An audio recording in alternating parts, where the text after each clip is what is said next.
All set. Obviously, big game for us come tomorrow. We had a good practice yesterday, Sunday off, and really good. Obviously, I addressed the rebounding. Certainly we're a team that's plus 10 on the glass, and then they go in and dominate the glass up there. So we really emphasize that. I know there was all this discussion about the game, and our focus was the rebounding, and that was the way I best felt we could handle it. Those are the things we can control, and we simply didn't get it done. And the 12 plus the 16 offensive rebounds, or there's one thing to go 16 offensive rebounds. It's the give putbacks too. On 5 of them, they're direct putbacks, which is not normal, and then they scored as well. So that was really the difference. And so we've obviously addressed it. You don't see that coming when you're a plus 10 on the year, and that's your strength, and not their strength. But they came in and got it done. So we addressed that, and I had a good practice yesterday. We go today, and Jacoby practiced a little bit yesterday. I don't know what his status will be today. Chuck was out there, so I feel pretty good about Chuck, and we're looking forward to Oklahoma. Obviously, they're coming off a great win against Iowa State at home. Close game, back and forth, and then they kind of made the plays down the stretch and watching that. So watched a lot of Oklahoma film. Held on to some guys from the previous year, and then added some, impactful transfers. Welcome to the college basketball, and they went and got them, and they did a good job in putting them all together. So we know what this conference is, and it's the numbers are. As I joke about it, and I every year they write about these new great conferences, and then at the end of the year, come January, our numbers are, dominant. So, we gotta go. We gotta take care. We gotta be great at the road. We gotta have a great home court. I know we're sold out, but we have to create the atmosphere that these other teams do all the time, and that's what I've really been trying to express to our students. Obviously, we run into the longest break in college in the country in colleges, but in history. But we've got to get the students there, and I know we've done a great job trying to get the kind of a faculty day for us. So staff and faculty are generally back here starting work. So I think it's important. Obviously where we've come from, the interest we've created is there. It's just we love our holidays here in Fort Worth.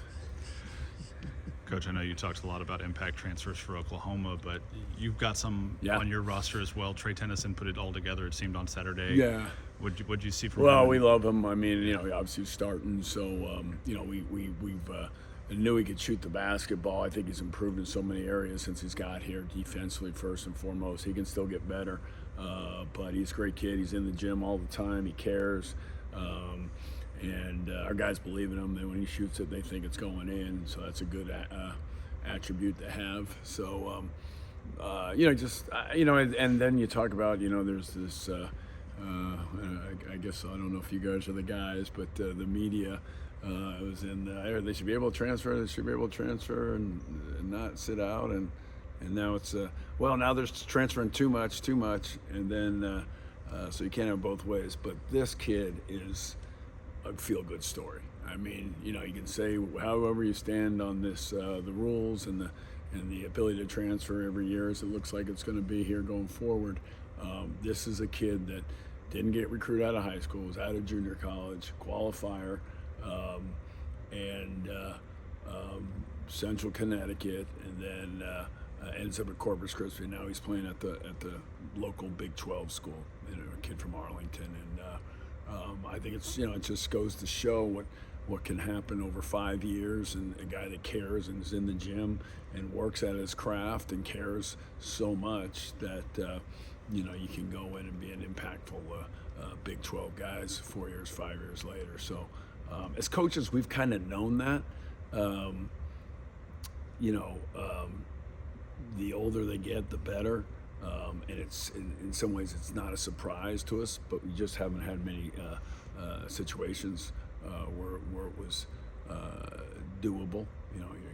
Teams don't take transfers to sit out a year and then and then play another year. You need bodies. With us in basketball, you got 13 scholarships. There's not a lot of opportunity to do that. There's just such a fine line, and it's an amazing thing. Which gets me going back to how football can have guys play 4 games and we can't have guys play is the most amazing thing in our minds. And I know a lot of coaches have gone off, and I've been ahead of the curve on expressing that, but you're hurting kids' careers, and luckily with these kids, and you're also forcing kids to make up injuries and doctors, trainers to be in a back and forth. I mean, it's just to think that we're in this position. It's just so naive and inconsistent at the same time. And we're at 13 scouts. There is no fine line. We don't have 8 backups at every position. Hard to comprehend. I mean, women are 15. Like it's amazing. But I mean, obviously it's an obvious thing, which bring up the obvious, which is, I guess, the point. We're stating the obvious. But what a great story, and he's worked and he's earned it, and he was not a good defender when he got here, and now he is a good defender, and I think that's, to me, is the best story of all. That was a big moment for Ernest. I guess, what was your message to him specifically over the last few days? Do you have to pick him up anything like that? Yeah, well, we kept pumping him up about hitting the 2 free throws down the stretch, which were huge. He gave us the 3-point lead, and I don't think anybody is fault. He's running, going the other way. His guy is running the other, going. Everybody's changing. The guy, as much as his elbow as you run, generally most people do that. I don't know anybody that doesn't run that way, and the kid's going that way too. So it's going to happen. And it's a judgment call, and they judged to the other team's favor, and there's certainly no one in the world thinks that it was intentional. So I didn't really give it a lot of thought, to be honest with you, Stephen. I was other things really wanted to address. The rebounding, his part in that, but also at the same time saying that, here's a guy that had a tough day at the free throw line the game before, and then comes up and hits 2 huge free throws in one to give us a 3-point lead with 5-6 minutes left. I mean, what a clutch, and all net too. We were joking, like, all net. So that's really what it was. I don't think anybody is tell him not to run. Like, all I do is tell him to run after he gets a ball. So can't tell him not to run anymore. Are there any other positive takeaways from that Kansas game that you see moving forward? Yeah, I think I expressed that after the game, but watching the film and seeing more, I think our half-court offense was our numbers were tremendous. Like, what we did, you should win the game in the half court. What we weren't as good in, and still we were elite in other people's minds or comparisons, was we weren't as efficient in transition. I know everybody said, well, you got 14 and that's a lot there, but we didn't finish in a couple of situations. We didn't make free throws on a couple of them. Could have had some and ones when we didn't, and so that's what we talked about. But the half-court offense and the execution there was a reason why our numbers were better. We were more patient, and it was something we addressed all week long after the Texas A&M Commerce game, because our recognition of advantage, disadvantage was not very good. And when I mean that, like 5-on-3 is an advantage, 4-on-5 is not an advantage. And that's where I think we've struggled this year to a degree.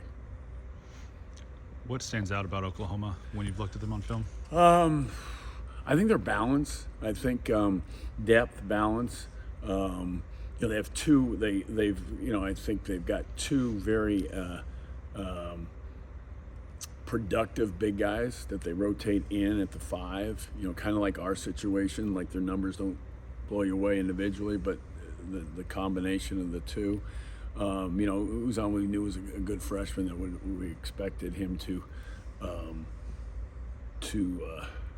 grow, and then obviously I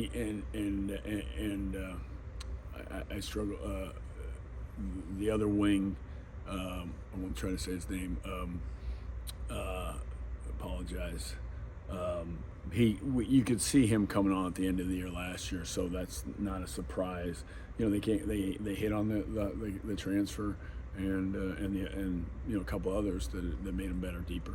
So that's what stands out, and just makes it par for the course in the Big 12. You know, I mean, teams reload, and we thought we reloaded well, but so did everybody else.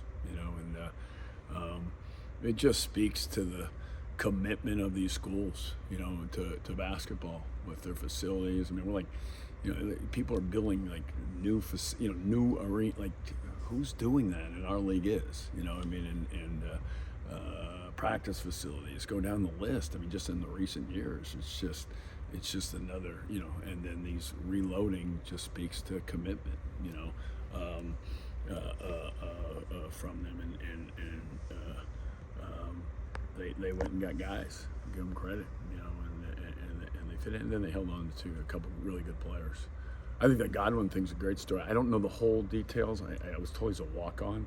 An Oklahoma kid, obviously dreamed come play in Oklahoma, and was at Wofford, and I think he walked on. Probably promised him a scholarship next year. I know, but I mean, this just goes to show. I think that's a great sort of kid that wants to come play for a state university.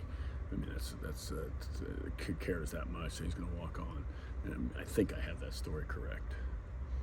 Man had 20 against Kansas. There were some areas he wanted to work on when he came back. What type of progression have you seen from him? Yeah, I don't know if we've talked about Stephen, but you know, I think he was a 5 at A&M, and you know, gradually we got him to a 4 last year, and now he's a 3, both decision making, which is hard to do, and a 3 on the perimeter defensively. And when I say 3, more wing, I consider him a wing now, and. You know, yeah, we played him at the wing to some degree last year, but I don't know that he was he wasn't defensively what you needed to be at the wing, and now he is, and then decision making, his assist to turnover ratio is the simplest way to explain that too. So, and then you know, busting out in transition, you know, which things he never did, and now he does, and looks very comfortable doing it. So those are a lot of good things right there. Trying to get him to be and he responded yesterday with his practice. You know, great leader, voice-wise. I mean, because he kind of, you know, he does with his toughness and his